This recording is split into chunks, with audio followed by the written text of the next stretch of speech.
Assalamu alaikum wa rahmatullah. Bienvenue dans cette nouvelle vidéo. On va continuer avec l'étude des filtres. Dans la vidéo précédente, on a vu le filtre passe-bas passif. Dans cette vidéo, on va voir un filtre passe-bas actif. Tout d'abord, on commence par la fonction en général d'un filtre passe-bas. Il fait deux opérations. La première opération, c'est laisser passer les composantes basse fréquence. Les composantes basse fréquence vont passer sans subir de modification. Par contre, les composantes haute fréquence vont subir une diminution de l'amplitude, ce qu'on appelle atténuation. On va prendre un exemple d'un signal. Donc, il est constitué des composantes suivantes. La composante numéro 0, il a une fréquence 0 et une amplitude à 0. La composante numéro 1, une fréquence F1 et une amplitude A1. La composante numéro 2, la composante numéro 3, jusqu'à la composante numéro N. Il a une fréquence Fn et une amplitude AN. Ce signal va passer à travers un filtre passe-bas de fréquence FC. Voilà, FC, il est entre F1 et F2. Donc, les composantes qui ont une fréquence inférieure à FC vont être gardées. Par contre, les composantes qui ont une fréquence supérieure à FC vont être éliminées. Maintenant, on va donner le montage de principe ou bien le circuit de principe d'un filtre passe-bas actif. Le premier élément, c'est l'élément actif, c'est l'amplificateur opérationnel. Donc, on va donner la tension ou bien le signal d'entrée à travers une résistance à l'entrée moins. Cette résistance R est égale à 10 kg. On va lier l'entrée moins à la sortie par l'intermédiaire de la résistance R de 100 kg.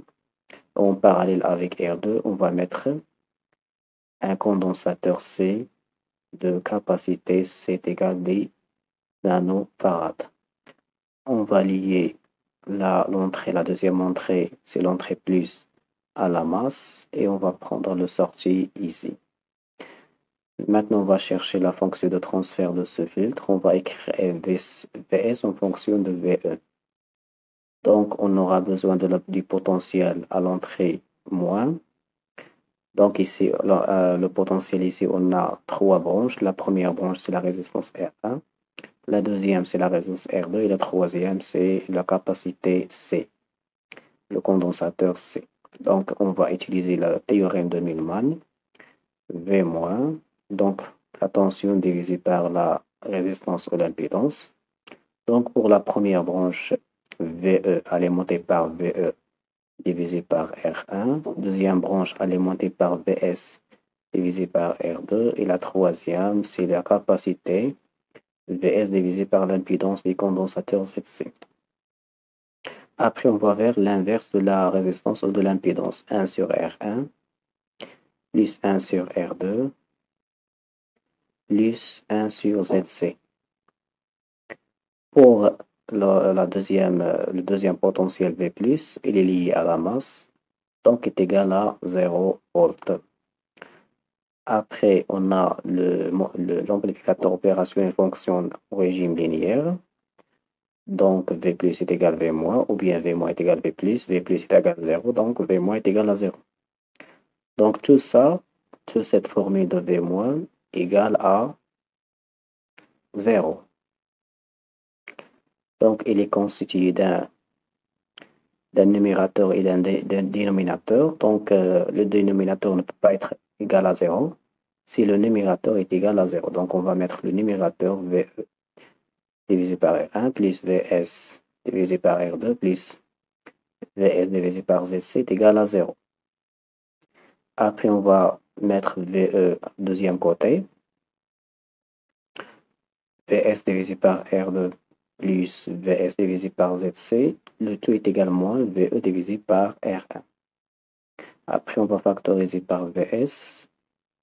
1 sur R2 plus 1 sur ZC est égal à moins VE divisé par R1. Après, on va simplifier 1 sur R2 plus 1 sur ZC. Donc, VS est égal à la somme divisée par le produit de l'impédance ZC de la résistance R2 moins VE divisé par R1. Après, on va ramener ZC plus R2 divisé par ZC fois R2 au deuxième côté. Donc, avant, on a la somme divisée par le produit. Lorsqu'on a ramené au deuxième côté, on a le produit divisé par la somme, fois VE divisé par R1. Après, on va simplifier plus, on va ramener R1 à côté de ZC plus R2. Après, on va remplacer ZC par l'impédance du condensateur est égal à 1 divisé par GC oméga. Après, on va mettre R2 au dénominateur commun. Donc, qu'est-ce qu'on va obtenir? Donc, on a R2 devient GR2C oméga divisé par GC oméga. Après, on va simplifier par le dénominateur commun, GC oméga. Donc, on va obtenir VS est égal moins fois VE. Après, on va mettre la forme canonique, la forme normalisée. Donc, VS, on va ramener R2 divisé par R1 à côté. 1 sur 1 plus GR2, c'est oméga.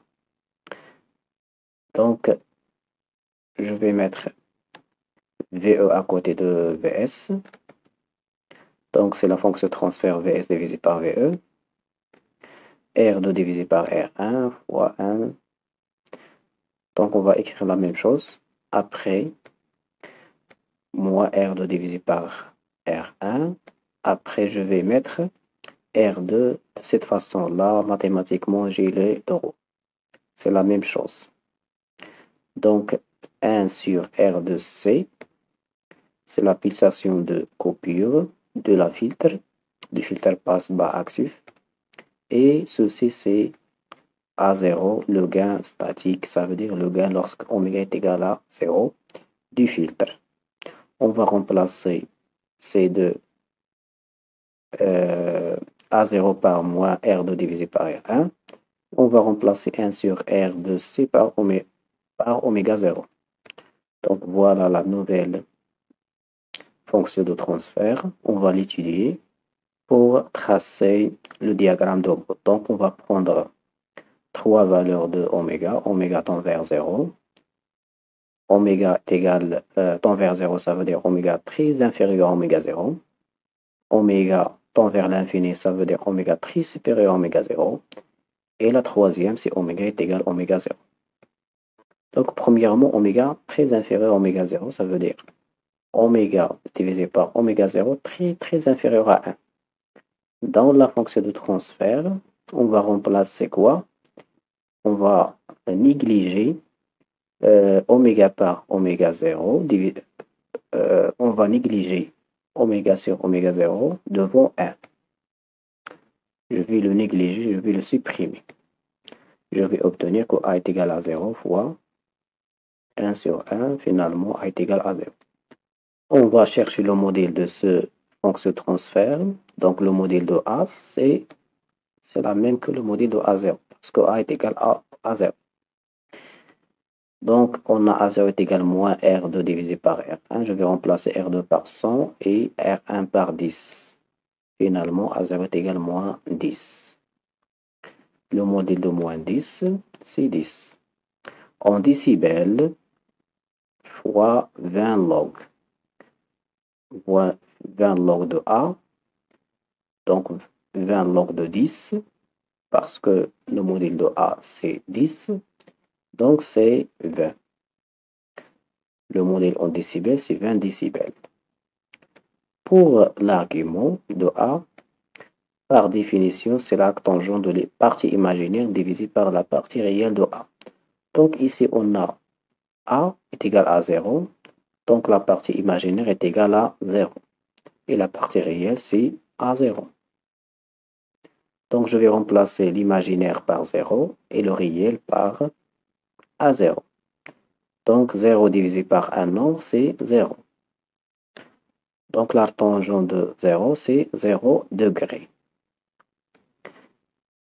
Le deuxième cas, oméga très supérieur à oméga 0, ça veut dire oméga tend vers l'infini. Donc oméga 0, c'est supérieur à 1. Ici, on va faire l'inverse, on va négliger 1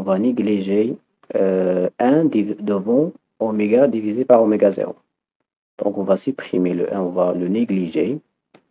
On va obtenir ceci. Après simplification, mettre G à la ligne, c'est moins G, ou A0, oméga 0 divisé par oméga. Le module de A, c'est le module de A0 fois oméga 0 divisé par oméga. Donc on a oméga très supérieur à oméga 0, ça veut dire oméga tend vers l'infini. On va remplacer oméga par l'infini. Donc un nombre divisé par l'infini, c'est 0. En décibels, 20 log de 0, c'est moins l'infini. Pour l'argument de A, par définition, c'est la partie imaginaire divisée par la partie réelle. Ici, on n'a pas une partie réelle, on a juste la partie imaginaire.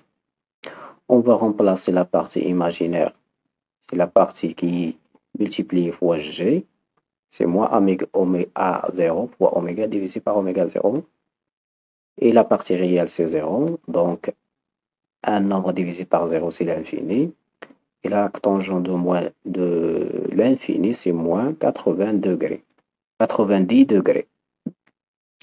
Après, on va prendre la troisième valeur, c'est la valeur intermédiaire entre oméga tend vers 0 et oméga tend vers l'infini. C'est oméga est égal à oméga 0. On va remplacer oméga par oméga 0. On va obtenir ce nombre complexe. On va le simplifier.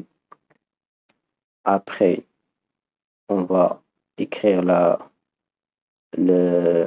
formule simplifiée de ce nombre complexe. C'est A0 fois la racine de 2 divisé par 2. Le tout fois le cosinus moins pi sur 4. 10J fois sinus moins pi sur 4. Donc le module, c'est le module de ce grandeur-là. Donc le module de A, c'est racine de 2 fois le module de A0. Donc le module de A0, c'est déjà calculé ici, c'est 10. Donc je vais remplacer. Finalement, après calcul, je vais obtenir que le gain en décibels est égal à 17 décibels. Pour l'argument, c'est l'angle qui existe à l'intérieur de cosinus et sinus. C'est moins pi sur 4. Donc moins pi sur 4, c'est en radian. En degrés, c'est moins 45 degrés. Après, on va tracer le diagramme de Bode. On va commencer par la courbe de gain. Donc là, c'est le gain en décibels en fonction de la pulsation. On va faire la gradation à l'échelle logarithmique. Pour l'échelle du gain, on a 0 décibels, 17 décibels et 20 décibels. Pour les valeurs qu'on a obtenues précédemment, on a oméga tend vers 0, ça veut dire le gain est égal à 20 décibels, c'est le premier asymptote. Oméga tend vers l'infini, on a trouvé que le gain est égal à moins l'infini, c'est le deuxième asymptote. Et la valeur intermédiaire de oméga, c'est oméga 0. Donc, le gain est égal à 17 décibels. Donc, voilà oméga 0. La valeur équivalente, c'est 17 décibels. Après, on va tracer la courbe. Elle est très proche des deux asymptotes. Donc, voilà la courbe. Elle va s'approcher de la première asymptote. Elle passe par le point de pulsation oméga 0 et il va égal à l'infini.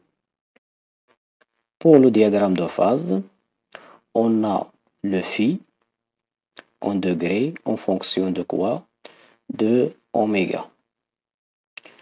Donc ici, l'échelle logarithmique, on a 0 degrés, moins 90 degrés et moins 45 degrés.